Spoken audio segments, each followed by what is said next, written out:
like love, love, love, and music.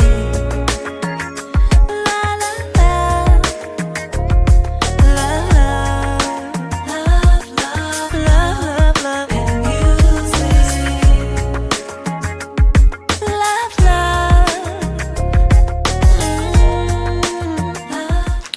Hello, hello, hello, everyone. Thank you for tuning in. I am Jay Lee, and I'm opening up some peanuts. So this is going to be real different. Because it's 3:30 in the morning and I'm hungry. But I can't eat real food.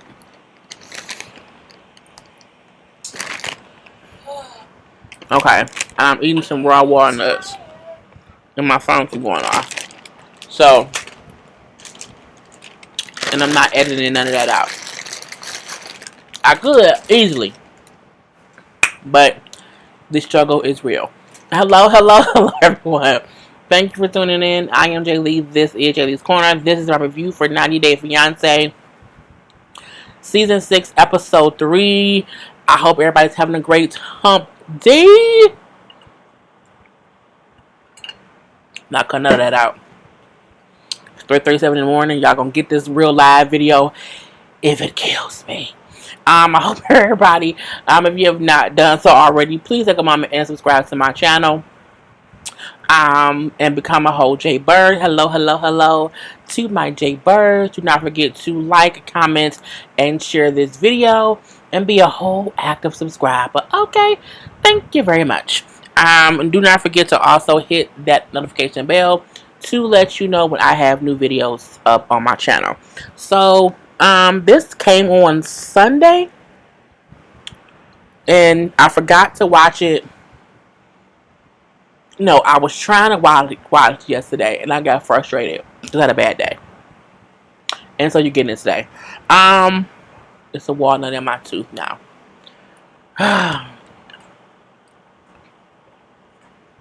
Okay. Walk by faith, not by sight. Anyway, this episode of 90 Day Fiance, I hope this is a whole 2-minute stuff. I don't care. Y'all know I love y'all, and sometimes, I have to just do what I have to do. But this episode is real short and sweet. I don't think it's a lot to anybody's stuff, but it's going to, let's see who I'm going to go off on, though. I have a feeling it's going to be Kalani's sister. So, Kalani and Asuelu. Kalani and Asuelu was like their first day with him being in America, whatever. Like, it's like day one, next morning. And, she's up showing him, teaching him how to change diapers.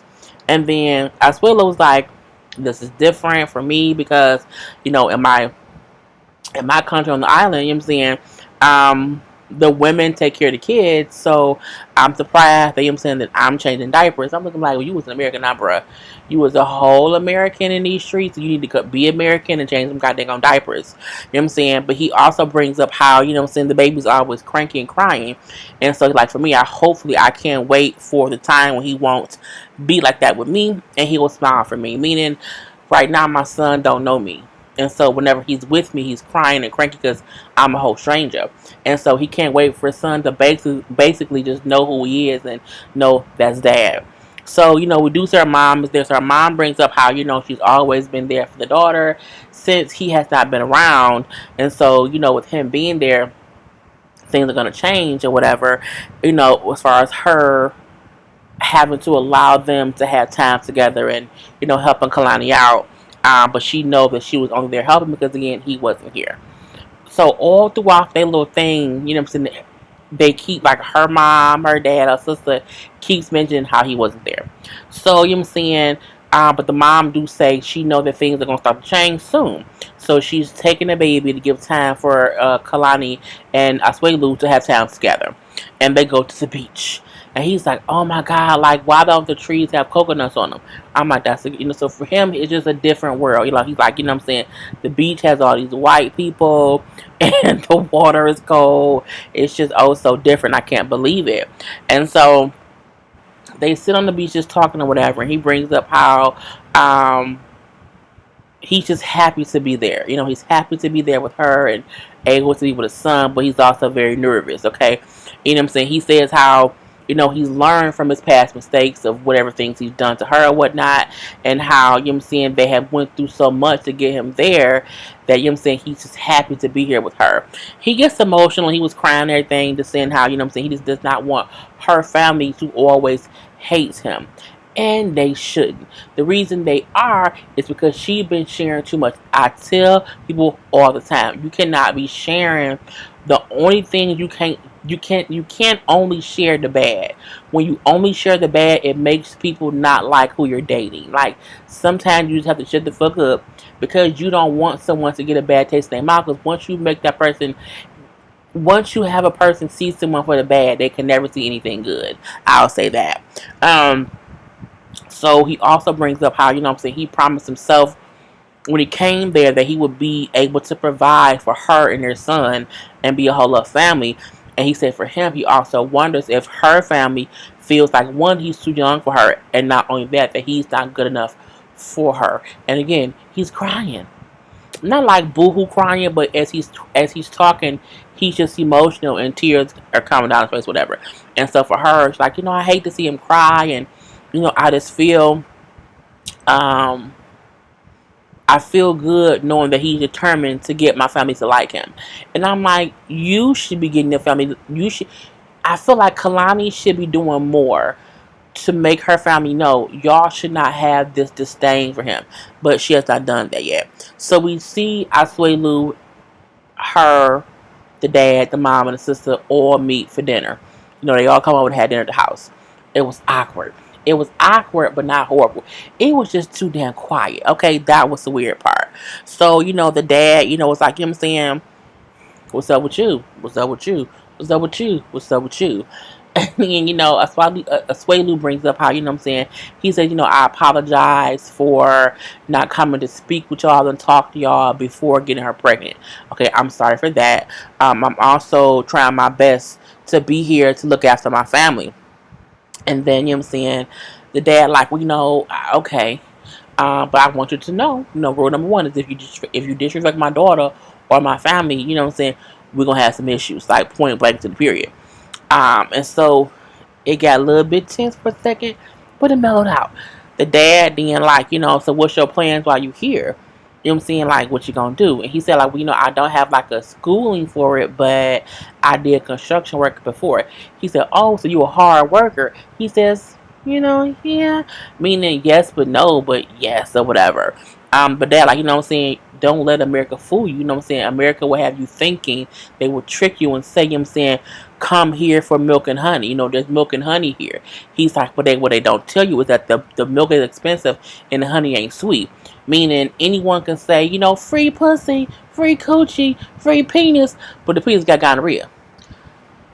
It has herpes. It's a lot of things over here, but it may not be all good.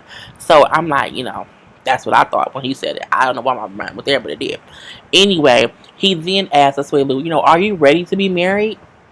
And he kind of paused and then asked. He said, like, do you love my daughter? And I think sometimes Asuelu has to process what they're saying as if it's not. Because, I mean, like, he speaks English, but I still think it's weird. It's weird. Like, he understands the language, but I do think sometimes he be trying to get the words right our way. That's what I'm saying. So he does, like, he do think he's ready for marriage. Saying if he wasn't, he wouldn't have came here. And he's like, that's why I'm here. That's why we're doing this. I'm saying I came here to make a better life for me, for them, and for our whole family, whatever. But yes, I'm ready, and I do love your daughter. And the dad, like, I'm saying, I can't really get a read for a person, off of first impression or whatever. Meaning, I think what he meant by that was, I don't think he's a bad person, but I've had these bad feelings, so I don't know how to feel off this one thing. I don't think Asuelu was a bad guy. I think Asuelu was young and from an island, and we're Americanized. So to us, he seems like he only want to be here, to get a green card or whatever. But I feel like if they give him a chance, and it's weird because it's like, if your dad, like, you came from there, you know what it's like, so why can't you understand or help him the same way somebody helped you? That's the part that me is kind of crazy. So The sister then says how, you know what I'm saying, well, from the beginning, I was like the father. I've been the father figure in my nephew's life. And so I feel some kind of resentment towards Asuelu for him not being here. And what bugs me is what she said. She said, what bugs me is that I don't want him to feel like he can come in to be the immediate father. I'm saying, because I've been the dad for 5 months. And there are things I want to say to him while parents aren't around.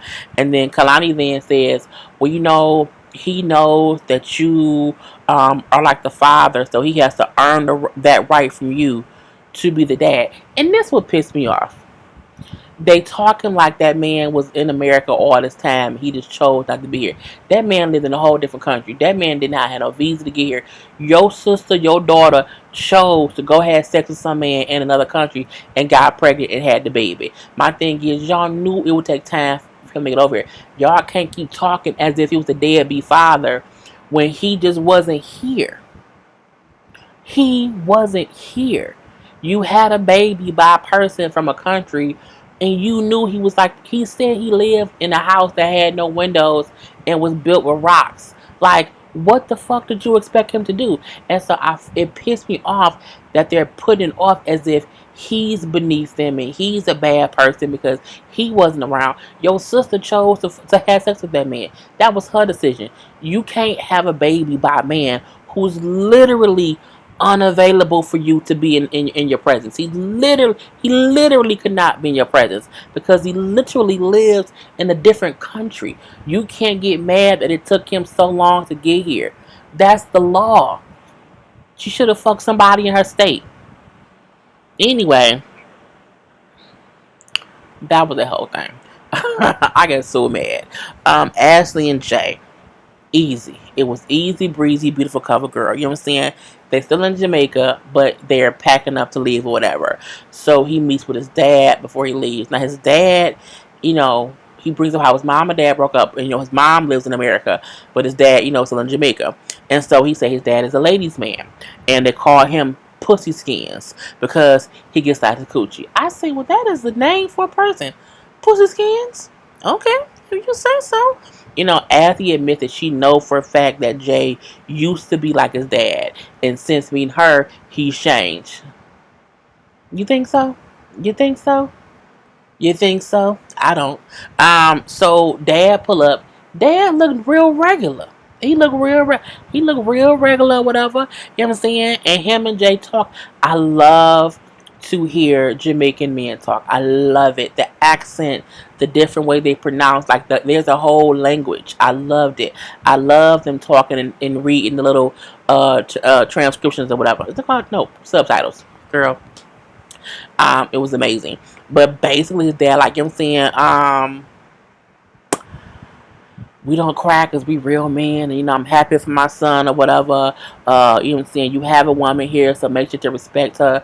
But y'all here fucking all these ladies, but whatever, Dad, we ain't gonna talk about that. He also brings up how, my dad, again, is known for sleeping with women. And, you know what I'm saying, here, when you have slept with so many women, you're respected for that. He says, but I want to be better than my dad and be known for more than basically being a sex machine. But, I do feel like he gonna come. I feel like if Jay is in Jamaica right now, he having sex with 4 or 5 girls. I just do. He's 20. He's 20. And he's cute. He's a cute 20-year-old with a big dick from Jamaica. He gonna get here, bang some people, and it's gonna be crazy. He probably had kids by now anyway. He and Ashley come to Jamaica. Come to America. We see them saying their goodbyes at the airport. His dad is there. His sister's there. His little, nieces and nephews. Is it a niece or a nephew? His sister kids is there. And they come here. So, they get here. And he's like, oh my God, I heard someone say it's cold here. I can't believe it. Again, he's from Jamaica where it's always warm. He's walking through the airport. He's already saying, it's cold. It's cold. And somebody said it's even colder outside. But I forget, one, she lives in Maryland. And it seems like it's the wintertime or at least late fall because it looks cold outside. I'm looking like, why didn't she think to get him a coat? No one thought to get him a coat? I don't know, but it was just dumb. But, he's like, I just can't wait to get to the house and get in your bed. So, he does say, he's like, I feel like being in America, you know what I'm saying? I feel better being here, and I feel like me and her will be together forever. He may not be the problem. She may be the problem, but I'm just gonna say that right now. So he gets his first taste of cold weather when he walk outside. He like, oh my God, it's freezing. I can't believe how cold it is. Like, this is really, oh my God, I can smell the coldness. He was cold, okay? Cold. And it's a whole different, thing here. So they get in the car, they driving home or whatever. He's like, oh my God, hurry up, cut the heat on. He was just freezing. So on the ride to the house, he's like, I want to wait for the snow to fall and let the snow build up, and then I'm going to like run outside through the snow in my boxes. And she's like, well, you can't do that here. You can't be outside running around being loud. You know what I'm saying? My neighbors will call the police. I'm like, oh shit, here we go. It's just too much. She brings up how he may not realize it, and she wants to let him know how the rules and regulations and laws here are much more strict than they are in Jamaica. He's like, you can't be this outside loud at night, like they are in Jamaica. You can't be out here. You can't just pee anywhere outside like you can do in Jamaica. You'll get arrested here for that. He might get shot and killed, truth be told. She also brings up how she doesn't know how, because she's like, I live in a predominantly white neighborhood, and they may not be, as open to me being with this black man. And I'm like, you ain't think about that before you got with that black man?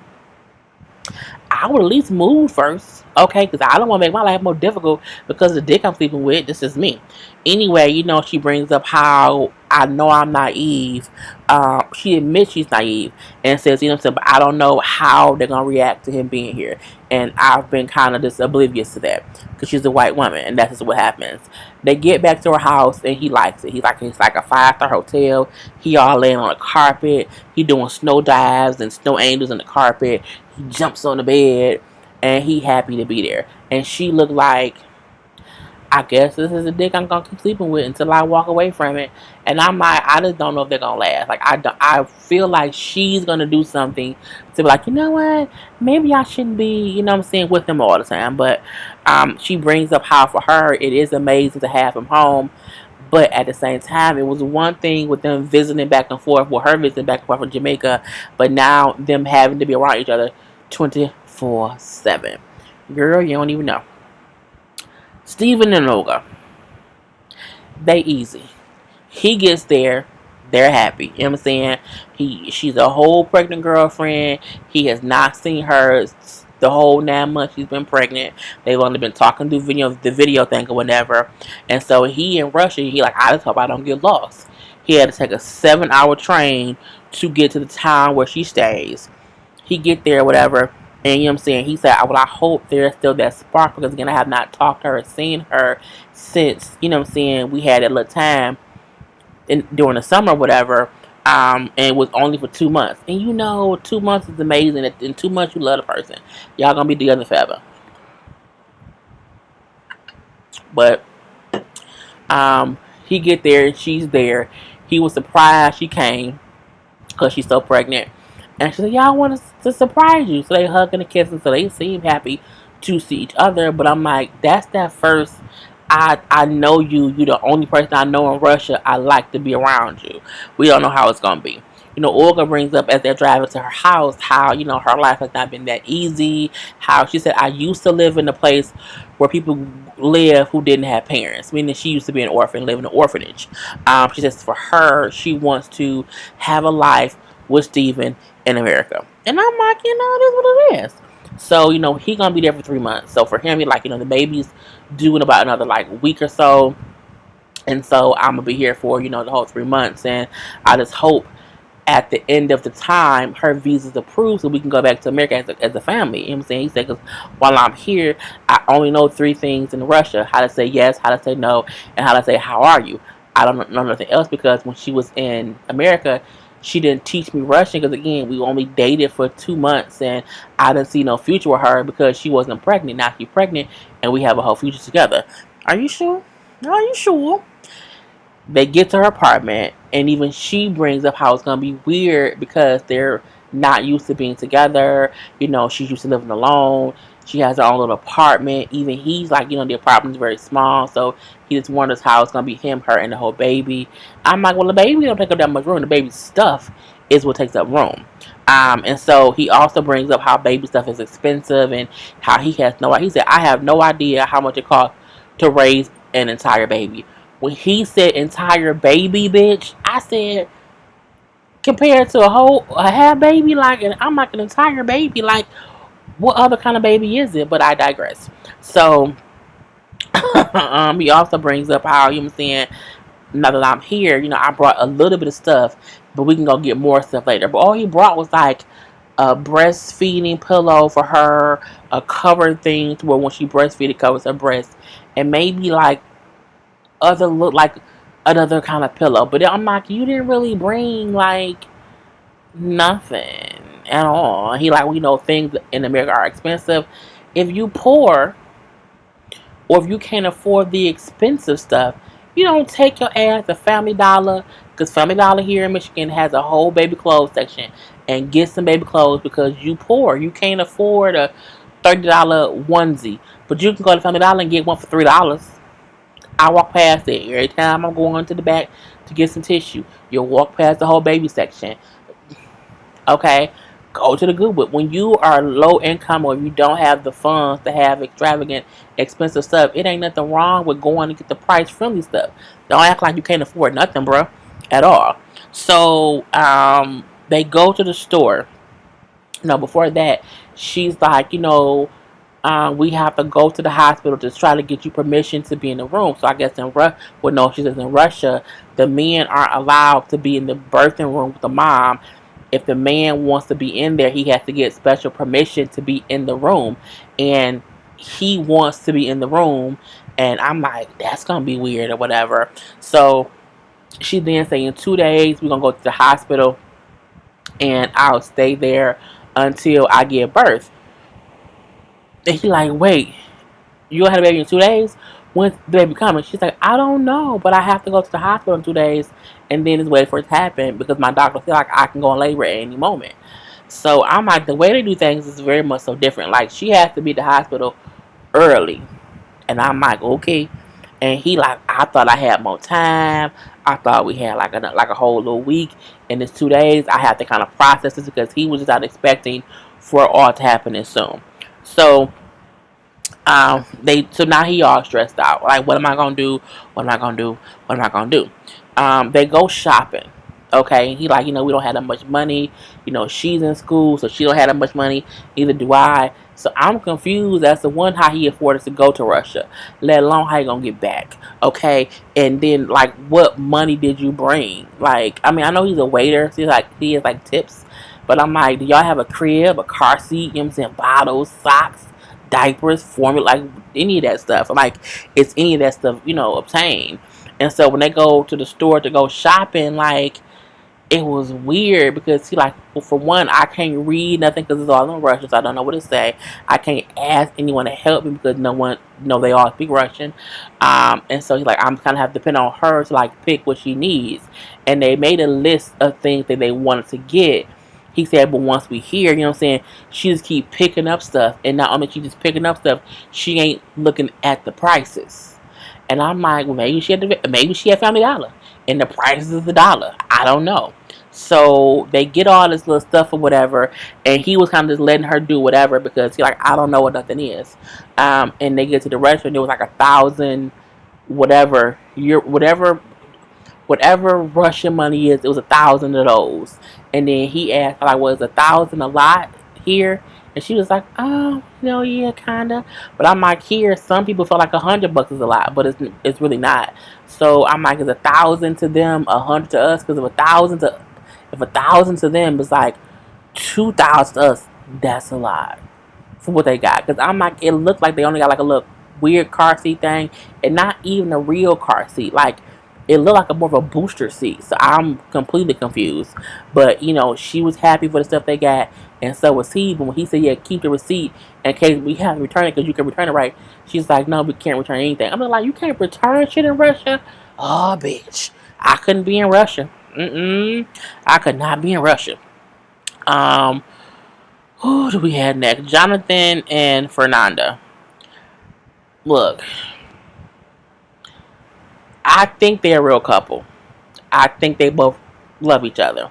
However, I also feel like she's so young that she not gonna really stay, because I feel like eventually she gonna want to have like a little free moment of being young.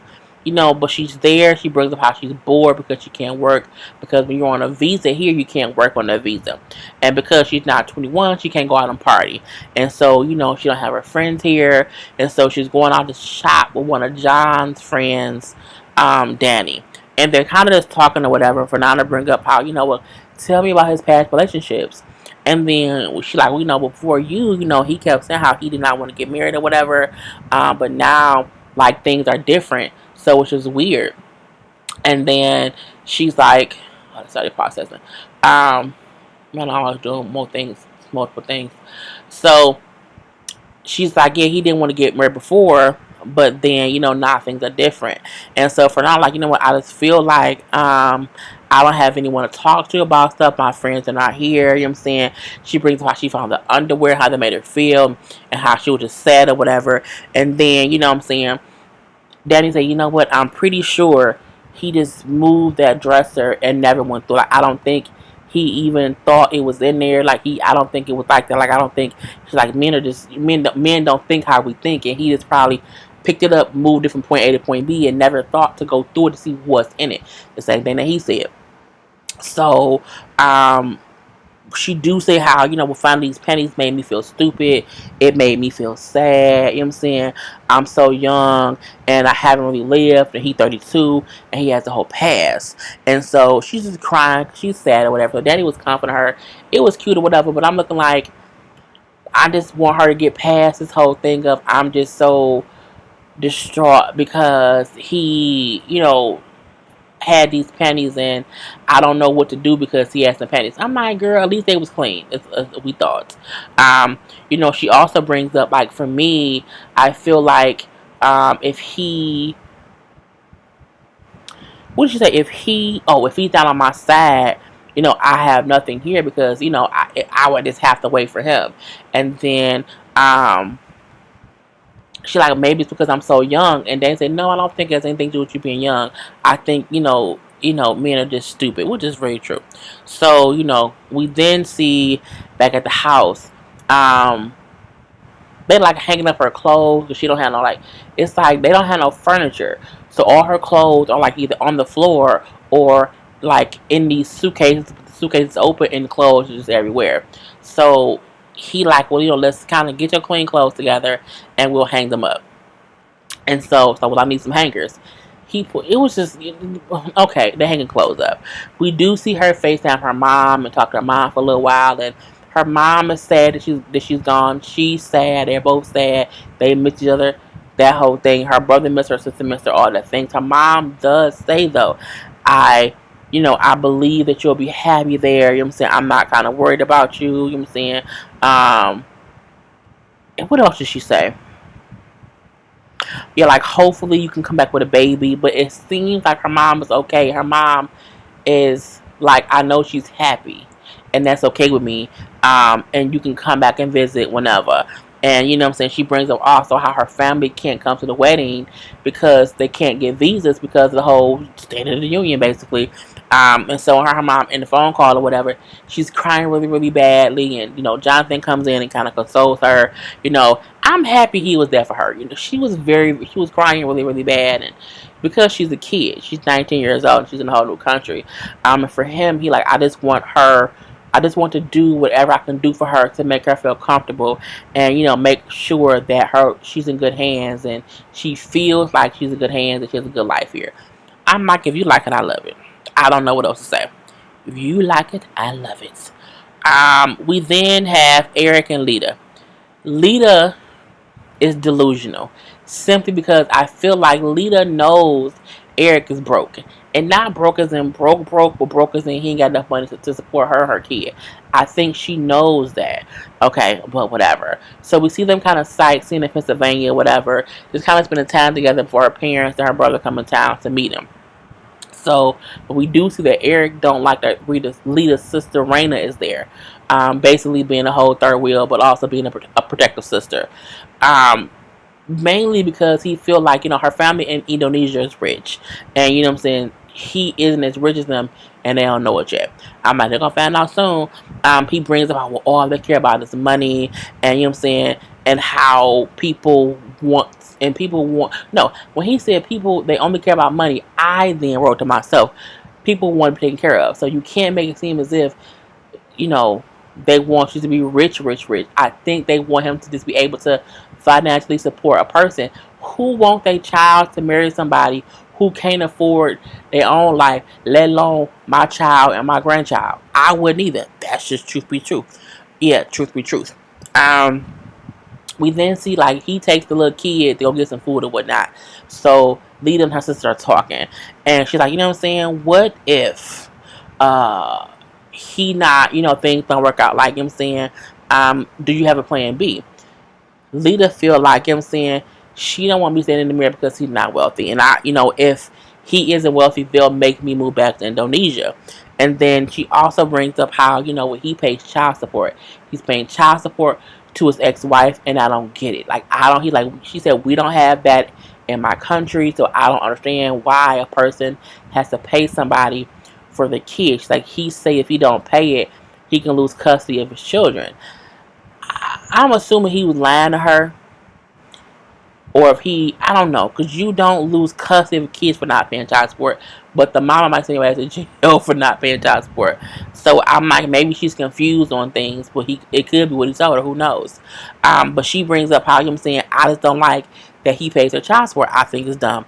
And if the money he paying her and child support is the reason he doesn't have a money for me and my son to be here in the U.S., that's gonna stop. Like, he gonna have to stop paying child support for his kids. I say, bitch, what? What'd you say, bitch? Did you just say that this man gonna have to stop paying child support to his ex-wife for his children so that he can support you and your child? Girl, back. Go on back to Indonesia. Go on back. We don't want you here. I don't want you. I don't want you. I don't want you no more. Go ahead on. So the sister then asked, like, okay, what if within these 90 days things don't work out? Do you have a plan B? And she said, no, you know what I'm saying, not really, whatever, because, their plan A is always plan B. Plan A, we don't need the plan B. So her sister said, you know what I'm saying, I'm not surprised. She's always been the kind of person who like just did whatever, like kind of a go with the flow person, and she never has a plan. I can see that. I can completely see that. When her mom, dad, and brother come in town, they also come in and see how Eric is. Now, Eric said he met them before or whatever, probably through the face stuff when he went to go visit her that one time. He says, they probably won't like my lower lifestyle because they have no idea that, I'm saying, I don't have any money. I'm not rich or whatever. Her parents don't know that I'm not wealthy. I said, oh, they don't know at all? Like, not at all at all? Liar. He says, I didn't really lie about it or whatever. The topic never came up. Ain't no way they didn't ask you if you're financially stable enough to support their wife, their daughter. And you said, I'm great. I have all the monies. You didn't do it. So, she again said, like, if her parents don't like his financial situation or whatever, they would make her go back to Indonesia. And, when her parents get there, they're real normal. Like, they don't, I assume they will be, like, extra like she is. I thought they would come in riding a golden carpets, or they would have, like, a gold-plated, I don't know, carriage. I'm not sure. I just expected them to be like lavish, lavish. And they was so low key, like just so chill, chill, chill. So it makes me realize Lita is spoiled. Lita is spoiled. Her parents paid for her life. And she's the uppity one compared to her parents. And it's her. She the different one. She's the only one that seems kind of out there, and I feel like that's why they have to fit. That's why they feel like they have to make sure she okay, because she don't know how to take care of herself, and it's stupid. Colt and Larissa was last. I'm so damn tired, y'all. Colt and Larissa who's last. Um, you know, Larissa is still not happy to be in Vegas, okay? You know, and he nervous because he knows she's not happy, like she not having it at all. So they get to the house. She meets his mom. They hug it out. It was beautiful. It was nice right there. The mama crying, saying how she's so happy she's finally there. You know, I'm so happy for y'all because he really wants to be with you, whatever. I'm happy, happy, happy. Larissa looking around like, where's the couch? There's no furniture. They have a dining room table and like little stuff, but like no real thing. He like, you know what, that was the thing. I wanted you to feel like this was home, so I didn't buy one. I wanted you to, pick one. And then, what I'm saying, he kind of showed her around the house. And she's like, I don't like this house. It's small, without enough furniture and ugly decoration. But she looked like she not happy. She not having it at all. So they sit down, they talk, and the mama like, I left it blank for you to decorate so you can do what you want to do. She then said, you know what I'm saying, I don't like this house. We need to move to a bigger house with a pool that's fancy or whatever. Colt, like, you've only been here one day and you already hate everything about you. You hate the city, you hate everything. I'm like, she haven't even been there for a whole day. She's been there for a couple of hours. It's gonna be mad. She then say, and who bought a slot machine? Like, why is it a slot machine here? Colt then say, my dad bought that for my mom. His dead father got that as a gift for the mama, and that's why it's in the house. Oh, I'm sorry. It can stay. But bitch, who said it was gonna go? Not I, said the cat. So at that point in time, you know, she say I left the house bare. You can take care of whatever. But it was a tense situation that was just too much to bear. So Larissa go upstairs to chill out or whatever, and Debbie crying. I can't believe, I'm saying, she doesn't like anything. She hates it here. I'm saying, Cole, like, it's okay, my things will get better. I'm saying, they're gonna get better. I just hope they get better. They won't. Okay. He says hopefully she just needs some time. I'm like, nah. She don't want to be there. She thought I could deal with dating this man because he lives in this big fancy place in Vegas. And that ain't what happened. And now she got to Vegas and it's a whole desert and she don't like it. She's unhappy. So, Colt and his mom both acknowledged the first meeting was really, really bad. It did not go well. Larissa is kind of like distancing herself or whatever. She is also complaining about everything, and they both know that. Now his mom is crying, and he like, Mom, it's okay. Don't worry about it. It's okay. And she's like, she didn't like not one thing. She didn't like nothing at all, and she didn't like shit. The weather, the house, the windows, the cat, nothing. This food, nothing. Because when the mom said I made, I cooked, you can eat this. She said, oh no, I don't want to, if I'm hungry, I'll eat some later. She don't like nothing about being here, okay? And so when he and his mama talking and she upstairs chilling or whatever, because she's tired, the mama like, it just wasn't good. He said, well, it's just different cultures or whatever, I'm saying?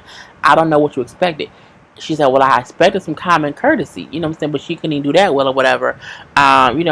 Cold, like, I didn't expect them to be at odds, but, they're completely at odds. And then, Larissa up in the room relaxing, and she's like, I'm just tired from flying all day, saying?